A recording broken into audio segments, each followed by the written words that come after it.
ভাইরা আমি অনেককে চিনি না, কিন্তু খুব ভালো লাগছে, তারা হাসছে বা সমবেদনা জানাচ্ছে, ভাল লাগছে। আপনারা আসছেন, আপনার হলো আমি মনে করি এটাই রাজনীতি, যে আপনারা একটু ভাবলেন যে দেখে আসি তারেক ভাইরে, এই জন্য অনেক ধন্যবাদ।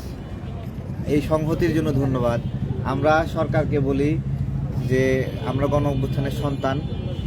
গণ অভ্যুত্থানের আরও আগে 18 সালে কোটা সংস্কার আন্দোলনের আমি উদ্যোক্তা ছিলাম, এবং তার মধ্য দিয়ে কত পরিবর্তন আসছে। মানুষ কথা বলার সাহস পাইতো না। প্রথম ফেসবুকে পোস্ট আমার ছিল যে কোটা সংস্কারের উদ্দেশ্যে 26 জানুয়ারি প্রোগ্রাম, 7 জন মানুষ আসছিল, 7 জন নিয়ে আমরা ছিলাম। সেখান থেকে হইল না, বললাম আবার 17 ফেব্রুয়ারি প্রোগ্রাম দিলাম, গড়ে তুললাম ছাত্র অধিকার সংরক্ষণ পরিষদ। তখন তো কেউ কথা বলার সাহস পাইতো না, তা বললো কিভাবে আস্তে আস্তে। এই আমরাই এক পা গেলে 2 পা পিছায় আসছি, ভয় পাইছি, আবার আগায় গেছি। এরকম করতে করতে শিখছি দেশের মানুষকে নিয়ে আস্তে আস্তে। তারপরে আমাদের 24-এর গণ অভ্যুত্থানের আগে কত লড়াই, ভোট মানে 24-এর ভোটের বিরুদ্ধেও আমরা লড়াই করছি। হ্যাঁ, শাহবাগে প্রেস ক্লাবে আমরা মাত্র 60-70 জন নিয়ে আমরা রওনা দিচ্ছি। আমাদের সবাই ছোট দল বলে, আমরা 60-70 জনই আমরা সাহসী মানুষ। তারা আমরা রওনা দিলাম। ওই দিন কথা ছিল, বড় বড় দল বলছিল 500 লোক দেবো, 500, 1000 লোক দেবো। উমা ভয়ে কারোর টিকিট আমরা দেখি নাই ওই দিন। তারপরে আমরা গেছি, আমাদের টার্গেট ছিল এই ইলেকশন কমিশন আমরা ঘেরাও দেবো। আমাদের কেউ আসেন, থামায় দিছে, পুলিশ হয়রানি করছে। তারপরে এই করতে করতে আমরা এখানে আজকে এই পর্যায়ে আসছি। এখন ইলেকশন কমিশনাররা আমাদেরকে চেনে না, ঠিক আছে? এখন এই হলো অবস্থা, চেনে না। এখন যথেষ্ট ভূমিকা, এখন আমরা অবদান করছি, এখন কষ্ট করছি, কি করবো বলেন? আমাদেরকে এখন চিনতেছে না, আমাদেরকে চিনতেছে না নির্বাচন কমিশনের লোকেরা। তারা সামনে গেলে চেনে না, বলে কে এরকম বলে, ঠিক আছে? এরকম একটা অবস্থা। হ্যাঁ, এই ছোট দলে তো 7 জন শহীদ হয়েছে, সেটাও তুলে ধরেন, এটাও তো জানা উচিত। আমাদের তো 7 জন সহযোদ্ধা মারা গেছে। এখন তারা নাকি আমাদের কমিটি খুঁজে পায় না, তাহলে মরে গেল কিভাবে, তাই না? এটাই আর কি। আহত তো 100 না, অনেক আহত, অনেক অনেক। আমরা রাষ্ট্রের প্রতি বলি, অনেক সমালোচনা করছি। এই সমালোচনা করছি বলেই অনেক অন্যায় বন্ধ হয়েছে, তাই না? অনেক সমালোচনা করছি বলে বন্ধ হয়েছে না অনেক অন্যায়? না হইলে ভাঙ্গা চুরে দেশটারে পাপড়ের মতো খাইয়ে ফেলাইতো। সমালোচনাগুলো যদি না করতাম, দেশটারে পাপড়ের মতো মুচমুচে করে খাইয়ে ফেলাইতো। তাহলে সমালোচনা করে ক্ষতি করছি দেশের? ক্ষতি করিনি। এখন সেগুলোকে যদি রাইখা স্বাস্থ্য উপদেষ্টার ভুল ধরছি যে জুলাই গণ অভ্যুত্থানে শহীদের নিবন্ধন করতেছে না, আমি কি এটা ভুল করছি? এরপরে নিবন্ধন চালু হয়ে গেল। বিমান ভাড়া বৃদ্ধি পাইছে, সরকারের সমালোচনা করছি, বিমান ভাড়া কমছে। ক্ষতি করছি নি বলেন? ক্ষতি করি নাই। তো এইরকম ভাবে অনেক বিষয় আছে যেগুলো বিষয় নিয়ে কাজ করছি। এগুলোর কারণে অনেকে রাগ গোসা করছে, আমাদের উপর রাগ রাখেন না। আমরা সামনে নির্বাচনে অংশগ্রহণ করতে চাই। এখন বলতেছে কোর্টে যাওয়ার জন্য, বলতেছে কোর্টে গিয়ে আমরা কি করবো বলেন? এখন কোর্টে গেলে, কোর্টে কোনো কাজ 1 বছরের পরে হয়, তাহলে নির্বাচনে অংশ নিতে পারবো আমরা? আমরা আমাদের নিজস্ব মার্কা নিয়ে নির্বাচন করতে চাই। আমরা ধানের শীষ নিতে চাই না, দাঁড়িপাল্লা নিতে চাই না, ডাব, তারপরে আরো অনেক সিংহ, ভাগ, হরিণ, অনেক কিছু আছে। আমরা ঢেকি মার্কা দিয়ে আবেদন করছি, ঢেকি মার্কায় নির্বাচন করতে চাই। আমাদের সহজ হিসাব, কথা দিলাম যে অন্য মার্কা নেব না। এবং যত বড় সাহসী প্রার্থী হোক, এই ঢাকার ভিতরে এমন একটা আসনে নির্বাচন করবো, যত সাহসী হোক তার বিরুদ্ধে নির্বাচন করব। এই তারেক দাঁড়ায় থাকবে সেখানে, যত বড় বাঘের বাচ্চা হোক, সমস্যা নাই, ঠিক আছে? ও বাঘের বাচ্চা হলে আমরা বাঘের বাপ মাও, ঠিক আছে? কারণ ওদেরকে আমরাই রাস্তায় নিয়ে আসছি সবাই। এই রামপুরা ব্রিজের এখানে গাছের পাতা পুড়ায় ধোঁয়া তৈরি করে মানুষকে বুঝাইছি যে আন্দোলন চলতেছে। কেউ আসতো না, আমাদের সাথে কেউ আসতো না, ভয়ে আসতো না। যখন ধোঁয়া উঠছে তখন আসছে, যখন মসজিদের মাইকে গিয়ে মাইকিং করছি তখন আসছে। আজকে রাজনৈতিক বিরোধিতার কারণে আমাদেরকে ল্যাং মারতেছে। এটা তো কোনো কথা না, এটা তো কোনো কথা না। আপনি রাজনীতি করবেন, আপনার হিম্মত থাকতে হবে না? রাজনীতি করলে হিম্মত থাকতে হবে। আমাকে যদি এভাবে, আমি একটা ছোট মানুষ, আমাদের অর্থনৈতিক সক্ষমতা কম, আমাদের যদি এভাবে ল্যাং মারার চেষ্টা করেন, তাহলে আমরা কিভাবে এটাকে ট্যাকেল দেবো বলেন? আমাদের তো এত টাকা পয়সা নাই যে আমরা তো কোনো বুর্জোয়া দল না যে টাকা ঢেলে ঢেলে বিভিন্ন জায়গায় লোক ঠিক করে রাখবো সেখানে।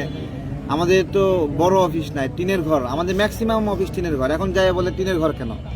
তারপরে আমাদের অফিসগুলোতে আমরা চেয়ারের পরিবর্তে 600 টাকাতে টুল পাওয়া যায়। 3টে টুল হলে অফিসের মধ্যে 3, 5, 15 জন মানুষ, 20 জন মানুষ বসতে পারে। আমরা দিছি টুল, এখন কয় টুল কেন? এখন ভাই রাজনৈতিক দলের অফিসে চেয়ারের পরিবর্তে যদি টুল থাকে, এটা কি কোনো ক্রাইম বলেন?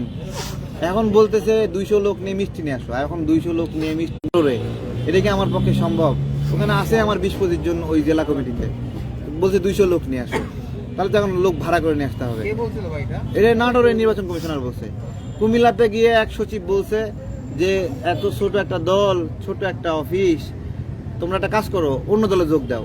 এখন কোনো সচিব কি এটা বলতে পারে আমার দল ছোটই হোক, অন্য দলে যোগ দাও? এবার যে নিয়তি করে রাখছে আমি অন্য দলে জয়েন করবো গিয়া, হ্যাঁ, খোঁচা মারে কথা বলে। আবার আর একজন ফোন দিয়ে বলে ও আমজাম কাঁঠাল, আমাদের নামটা আমজনতার দল, বলে আমজাম কাঁঠাল, এইভাবে এইভাবে হেই প্রতিপন্ন করে। ঠিক আছে, তো যারা এরকম তাচ্ছিল্য করে আমজাম কাঁঠাল, এরা কারা? এরা তো এই 18 সালে নির্বাচনে ভোট চুরিতে সহযোগিতা করছে, এরাই দেশের অরিজিনাল, তাই না? 24 সালে নির্বাচনে ভোট চুরিতে এরা তো আওয়ামী লীগের চেয়েও বড় অপরাধী। এরাই দেশের প্রকৃত শত্রু। এরা ছিল পাহারাদার ছিল। তো তারা নিবন্ধন দিয়েছে রবিউলের, এরাই দেশটার আইসা, এখানে আইসা এক একটা ছোট ছোট দল আইসা কোর্ট থেকে আদেশ নিয়ে নিবন্ধন নিয়ে চলে যায়। এখন আমাদেরকে আটকায় রাখছে। আমরা বাংলাদেশের মানুষের দৃষ্টি আকর্ষণ করছি বিভিন্নভাবে, বিভিন্ন জন কথায় কষ্ট পাইছেন। দেখেন, রাজনীতিতে বিরোধিতা থাকবে, এই বিরোধিতাটাই সৌন্দর্য। যদি বিরোধিতা না থাকতো তাহলে এখানে কিম জং জুনের মতো দেশ চলতো, উত্তর কোরিয়া। তো সেটা তো আমরা চাই না।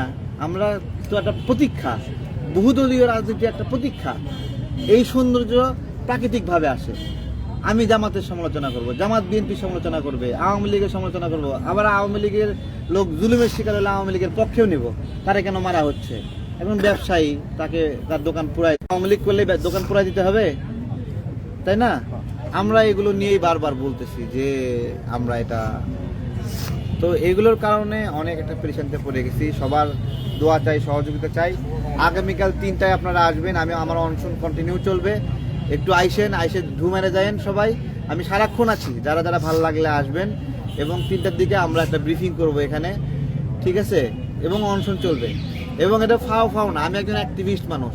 আমি চিপায় যাই 1 গ্লাস পানি খাবো না, আমি খাবো না, আমার কথা এটা। মরে গেলে মরে যাবো। আমরা তো নরক থেকে ফিরে আসছি, আরো কত ভয়ঙ্কর নরক দেখাবে নির্বাচন কমিশন, তাই না? দেখতে চাই আমরা। ধন্যবাদ সবাই। ভাই, এটার পিছনে কার হাত আছে মনে করেন আপনি? জানি না, জানলে তো যাইয়া খামচে মারে নিয়ে আসতাম। ডেস্টিনির রফিকুল আমিন পাওয়া যায়। মানুষ এত অন্যায় করার পরে 3টে দল আজকে নিবন্ধন পেল, মানে এই দলগুলোর সাথে দেখেন, জাতীয় লীগ যে নিবন্ধন দেওয়ার জন্য বললো, এই জাতীয় লীগের নাম নিবন্ধন দিবে। এদের অফিস নাকি 2 টয়লেটের মাঝখানে একটা ছোট অফিস, সেখানে ব্যানার নাই, তাড়াহুড়া করে ব্যানার লাগাচ্ছে। আমার যে প্রশ্ন, এই যে তাড়াহুড়া করে ব্যানার লাগাচ্ছে, এই অফিসের এই দলের নাম যে সুপারিশ করছে, কোনো না কোনো সচিব সুপারিশ করছে, কোনো না কোনো কমিশনারের সিস্টেমে ম্যানেজ করছে। তাহলে আপনারা এবার বলেন, সেই সচিব, সেই কমিশনার ভুল করছে নাকি অন্যায় করছে? অন্যায় করছে। ভুল করলে মাফ করা যায়, অন্যায় করলে মাফ আছে না। কিন্তু কোনো ব্যবস্থা নিছে না। নেয়নি।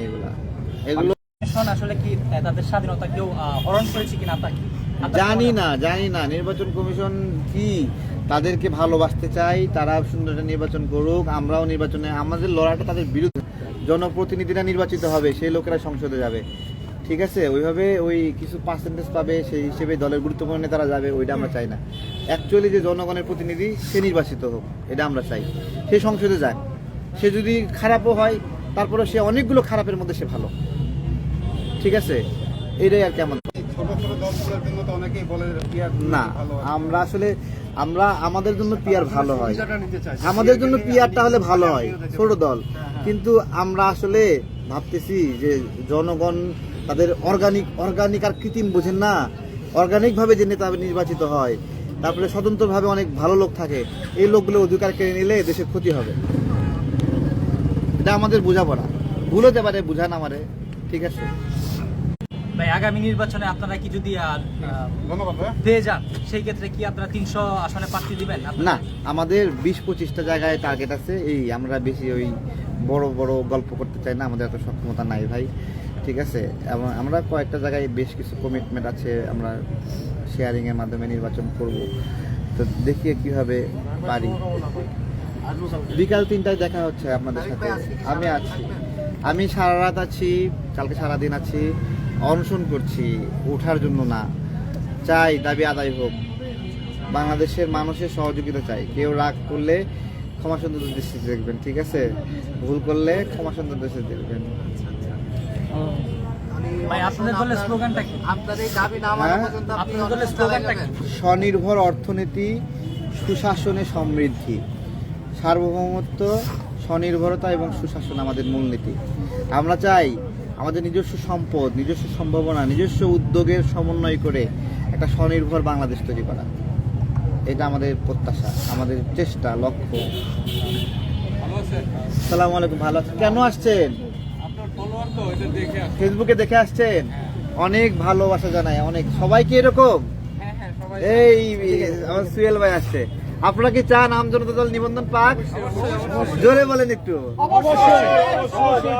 আমাদের অনেক ভাই আসছে, অনেক শুভাকাঙ্ক্ষী আসছে, তারা সবাই চাই আমরা এই নিবন্ধনটা পাই। আমাদের এই PM সুয়েল ভাই আসছে, আমাদের কোটা আন্দোলনের উদ্যোক্তাদের একজন। অনেক ভালো লাগছে সুয়েল ভাই। শিশির ভাই কোথায়? এই শিশির ভাই চলে আসছে। শিশির ভাই চলে আসছে। আমাদের NCP শিশির ভাই আসছে, অনেক শুভকামনা শিশির ভাইয়ের জন্য। কষ্ট তো করা লাগবে, এখন কষ্ট শেষ।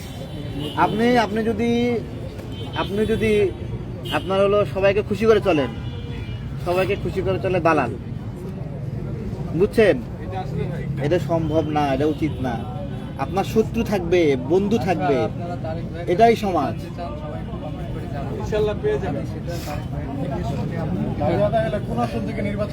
আমি ঢাকার সবচেয়ে ভয়ঙ্কর ব্যক্তির বিরুদ্ধে নির্বাচন করতে চাই, ঠিক আছে? এবার আপনারা খোঁজেন সবচেয়ে ভয়ঙ্কর ব্যক্তি কে? জায়গা হচ্ছে মোহাম্মদপুর, কিন্তু ব্যক্তিটা কি? ব্যক্তি খোঁজেন আপনারা ভয়ঙ্কর, তার বিরুদ্ধে নির্বাচন করবেন, ঠিক আছে? হ্যাঁ, আচ্ছা, তার ভাইয়ের কাছে কমেন্ট করে জানাবো।